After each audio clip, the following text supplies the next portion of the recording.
Good Wednesday morning. You just heard an update on the Eagle Creek fire. We wanted to take you back to these images captured 10 days ago when the flames just exploded there in the gorge. They were captured by a camera where in the gorge, and it's now become whereinthegorge.com and continues to give us a live look at what is happening out in the gorge with the Eagle Creek fire. Just some amazing images.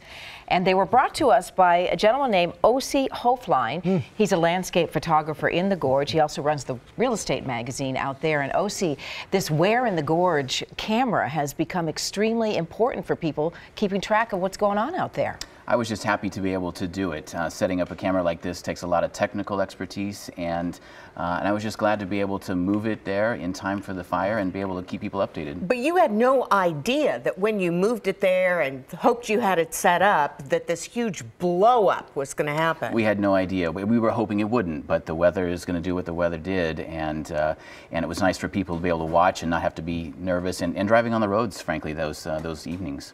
So you had posted the URL, the camera is live, but I'm wondering, did all of that happen before you actually saw what was going on through the camera? I mean, were your eyes the first to see this video that we've all seen, and in many cases around the world now? Well, lots of people. I had 100,000 visitors to the website that evening, watching live just to see what the progress was going to be. And so that evening, I took all those together and made them that time-lapse video so that people could tell the story of the night before. You obviously still have access to the camera. I mean, you can check on it daily, physically check on it. I can physically check on it. I can also remote into it from wherever I am to make adjustments and just to make sure it keeps running. It's been rather stressful to make sure those servers stay running, that camera stays functional. It's a real experimental setup that I've got.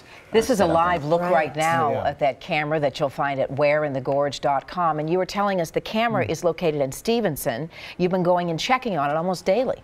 Yeah, nightly I'm down there making sure that things are still functional. It's run off of solar power. I just got this cabinet and this setup working just weeks before, and it wasn't working very reliably up until the days of the fire, but since the fire, it's worked perfectly. You are a technical guru, for crying out loud. But you didn't do this because you wanted to capture the fire. You were doing this because you love the gorge, like so many people. It has to break your heart to see what's happening. It's tough. It's tough. I've been the owner of the real estate magazine for 14 years. I did a documentary back in 2008, and that started this process of capturing the gorge day and night in particular, to be able to share images that normally you don't get to see. Well, I'm curious now. So looking forward, I mean, part of your life is being a businessman.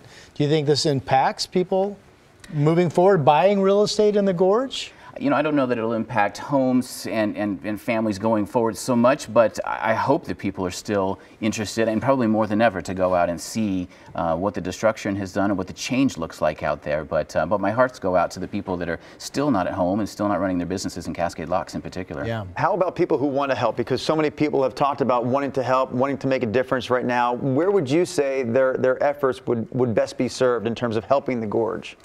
Wow, it's certainly in Cascade Locks, when the fire opens, this next season for them is really slow. It'd be great to just patronize them in the fall as things get opened up again, and just support businesses out there. Such a simple thing, right? Yeah. Just show up, right, and go there. As someone, O.C., who captures the beauty of the landscape here in the gorge and that we've all enjoyed over the decades, do you mourn the loss of what was there, or are you hopeful that it will still be as beautiful but just in a different fashion?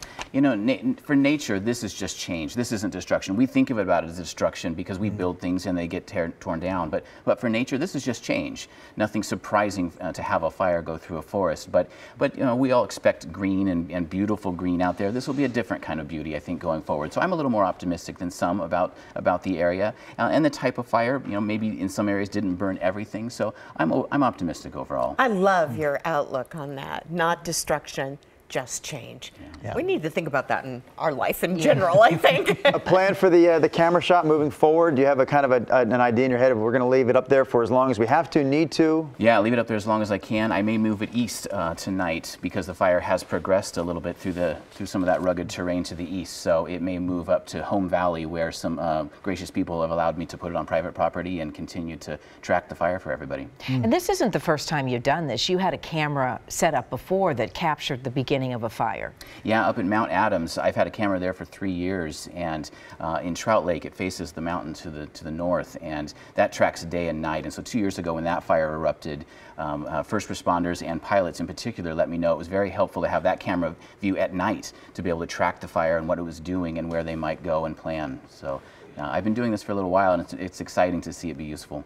Well, You it's history definitely in have the a making, passion too. for it. Yeah. Very cool. Again, you can find those live images, track the Eagle Creek fire from the perspective of Stevenson. It looks very smoky right now at whereinthegorge.com. Thanks so much for making the trip in today. We appreciate it. You're welcome.